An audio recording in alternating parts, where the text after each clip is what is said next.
Hey everybody, Ronnie Petito with Petito's Performance Training Center, and today I'm going to talk to you about progressively overloading your muscles. As I've talked about time and time again, in order to grow muscle, continuous muscle growth, we need to progressively overload the muscles and provide new stimulus. And there's a lot of ways we can do this through our workout. But here's the thing, a lot of people go in the gym and they're going, okay, well I'm going to do flat bench press for 4 sets of 10. And I'm going to do that on Tuesday. And I'm going to do it next Tuesday. And I'm going to do it next Tuesday. And you do that for a year. Do you really think you're going to change? Do you really think your body's going to really do anything different, look any different? No. Our bodies are so adapted to things.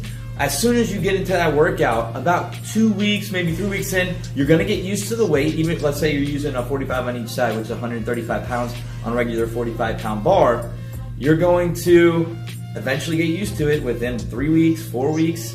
And once you get used to that weight, your body adapts to it, and then there's no new stimulus. The muscle doesn't grow, and we don't create something new.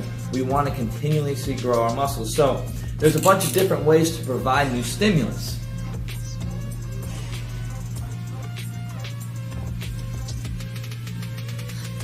In order to get our muscles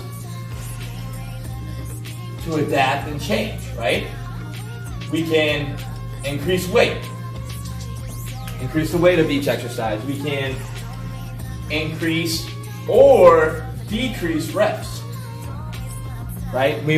For heavier exercises, because we want to progressively overload the muscles. That doesn't matter if it's smaller weight or heavier weight. It depends on the rep range, right? For a higher rep range, we're obviously using lower weight than we would in a lower rep range. So mix it up. There's different things you can do. Also, let's see what else we got. You can decrease rest time. You can increase training frequency. And obviously, we can't continually, like I just said, we can't continually do just flat bench press. There's a bunch of different ones. You got incline bench press, you got decline bench press, you got dumbbells you can do. There's so many different things, chest flies, so many different things that actually improve how your chest looks and the strength with it as well. So frequently as in like every 2 to 4 weeks, even every 4 to 6 weeks. All depends on what you're looking for and what your goals are. But don't change it up like every day, or every week. Your muscles do need to adapt to that exercise. So if you're doing flat bench 1 week, it's okay to do it 2 or 3 weeks in a row, but start doing other exercises with it. So change.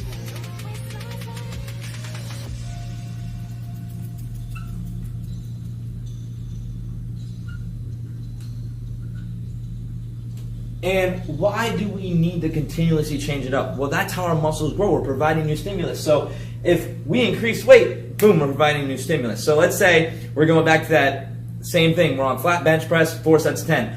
Let's say we're doing that on Tuesday. If we turn around and on Friday we go ahead and do the same thing, but we increase the weight a little bit, go from 135 pounds to 145 pounds for 4 sets of 10, that right there is progressively overloading and providing new stimulus to your muscles.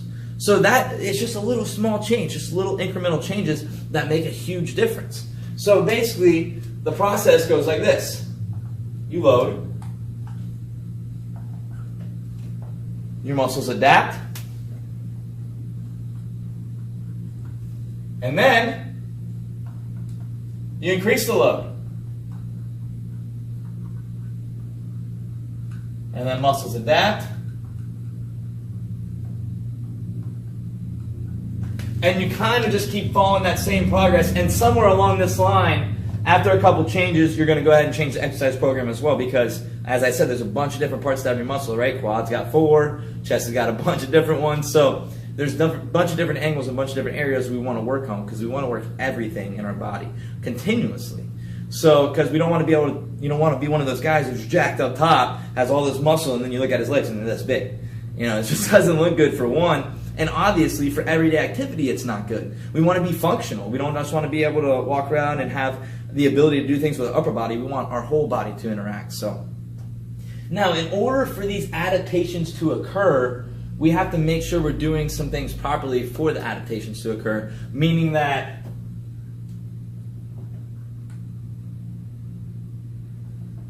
so let's just call it key focuses. So first things first, we need to make sure that we're intaking enough protein.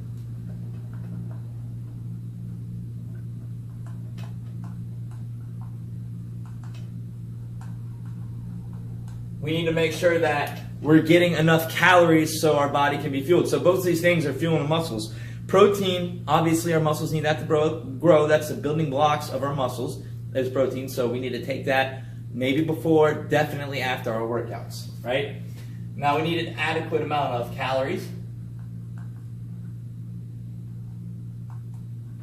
An adequate caloric intake. And last but definitely not least, one of the most important factors that is sometimes overlooked is we need sufficient rest time. We need sufficient amount of sleep and recovery time for your muscles.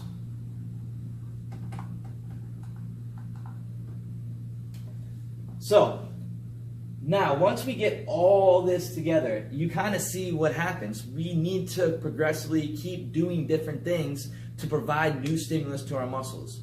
We need to change the weight up. We need to change the reps up. We need to change the rest time. Keep making it harder on yourself, because here's the thing. Beginners, it's going to be really easy for you to continually adapt and increase and increase and increase.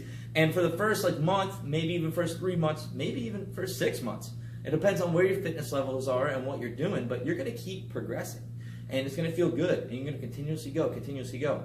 Then you're going to hit a point where it's going to be a little bit harder, and you're going to have to do these things more often and a little bit more intense, and you have to turn up that volume. So keep working hard, stay on track to your goals, trust the process, and implement some of these things. It's just all basic science, and you're kind of just putting these little pieces together going, okay, well, here I need to intake this much protein. Here I need to make sure I got enough calories in my diet. Here I need to make sure that I did this flat bench press for 3 weeks in a row. Let's go ahead and change it up to a decline or an incline or something different to provide new stimulus to that muscle, to provide optimal growth. That's what we're looking for. We want to continuously build that muscle, and that's what progressive overloading is all about. I hope everybody enjoyed the video. If anybody has any questions on how progressive overloading works or how muscle building works, anything like that, please leave that in the comment section below. If anybody has any videos they want to see in the future as well, leave that as well, because I'm loving this content. I love getting it out to everybody and providing everybody value and the right information. So if anybody has any questions and they're unsure where they're at in their journey and what to do, please leave that. If you haven't subscribed to the channel, please do that as well. I know everybody's been watching, so please hit that subscribe button for me. It helps me out a lot. My name is Ronnie Petito with Petito's Performance Training Center. Until next time.